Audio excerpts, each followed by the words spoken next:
there is a minority of population which doesn't want to get vaccinated. Temples, our Sikh gurdwaras, our mosques, they have opened their doors to organize those vaccine clinics. I think what they're doing is morally wrong, that they should get their vaccine shots.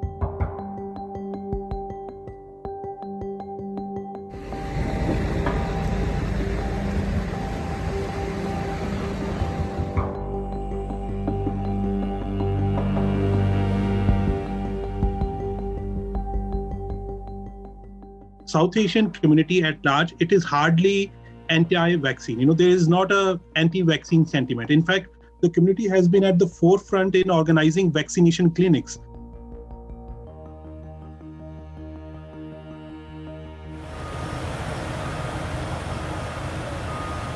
South Asian trucking community is one of the fastest growing demographics serving the Canadian trucking industry. Over the last 10, 15 years, there has been a huge demographic shift. A lot of newcomers, a lot of multicultural communities, especially from South Asia, especially within South Asia from India and within India from Punjab, they are embracing trucking industry. So as per last census in 2016, nearly 20% of Canadian truckers, they are from the South Asian demographic, South Asian descent. So it's a huge number.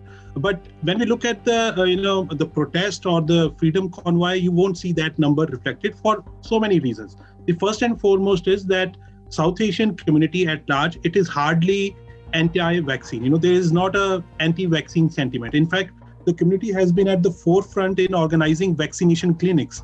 Our religious places of worship, our temples, our Sikh gurdwaras, our mosques, they have opened their doors to organize those vaccine clinics. So there is not it doesn't gel well to support a cause which is not reflective in the reality.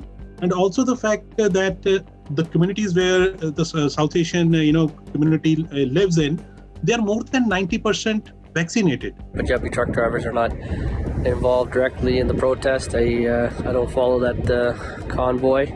I think what they're doing is morally wrong, that they should get their vaccine shots. I myself also am a truck driver. There is a minority of population which doesn't want to get vaccinated for obvious reasons, whether it could be religious or they don't have faith in vaccines. There could be so many other, controversial conspiracy theories as well. But this recent freedom convoy, it has been initiated under the banner of truckers, but it is not just the trucking industry which is involved. There are a lot of, like I said, people, those who are fatigued from COVID, those who want freedom back, those who don't want to be dictated what to do, what not to do. Truckers were the only one of those essential workers which were allowed to cross border without any hindrance. But what has triggered this convoy for freedom is that earlier in January, of this year, the Canadian government made it essential for any Canadian trucker who wants to come back into Canada from US. If they are not vaccinated, they would have to go through a 14-day quarantine period. Now, this triggered a protest amongst a very minority of truckers. I would like to clarify here that out of the entire trucking industry, as per data available from Canadian Trucking Alliance, 90% of Canadian trucking industry people are fully vaccinated.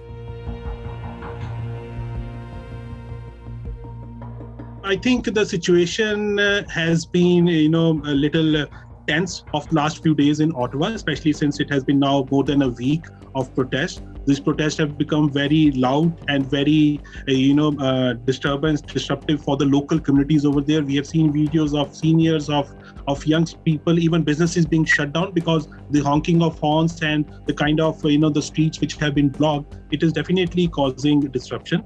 Ottawa Police is taking its due time to make sure that the disruptions are not delayed.